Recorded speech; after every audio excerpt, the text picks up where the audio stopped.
You feel the pressure when you're finishing it, definitely. So that happened probably about a month before. We spent a long time listening to it, going over deadlines, and then we feel a big pressure, and then they say, right, you can't change anything anymore. You let it go, and then the release date comes around, and I kind of forgot that no one had heard it yet. So the release day is actually kind of, you're glad it's around, because it's a strange time when you've finished, but no one's heard what you've done.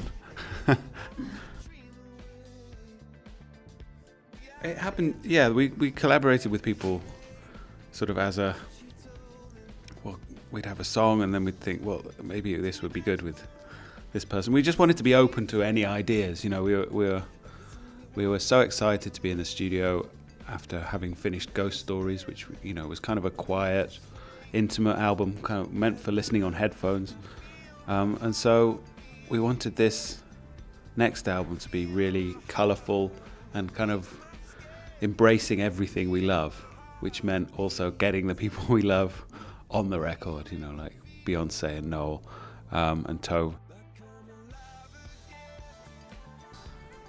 Yeah, definitely. I think you can't leave those behind. You can't leave those things that you grew up with. They stay with you forever. The songs you were listening to when you were 14 or 15. I was listening to the Beatles and Oasis and the Stone Roses maybe, or something then. I think Chris would probably say he was listening to Aha or lots of great, wonderful people, and I'm glad they stick with you,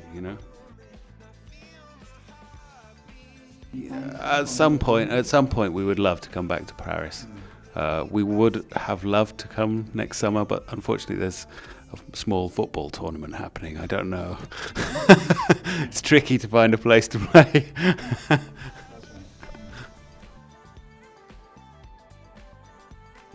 Well, we worked we did a little bit in our studio, the bakery in the Beehive, and we did a bit in Air Studios in London, which is owned by George Martin, and we did some of it, about half of it, in Los Angeles in Henson Studios, which used to be Charlie Chaplin's studio from 100 years ago.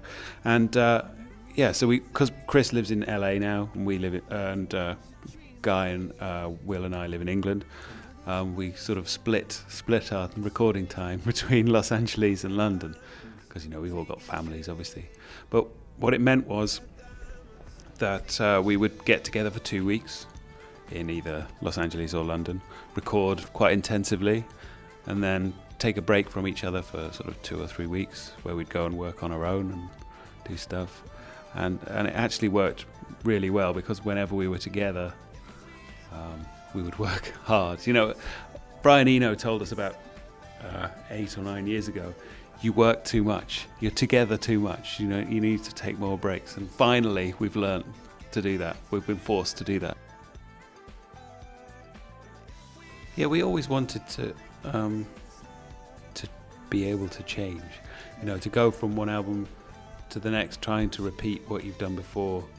I think although some people might want that, I think you would end up with a pale imitation of what you've just done. I think by trying to constantly try new ideas, I think we've allowed ourselves the possibility of getting slightly better.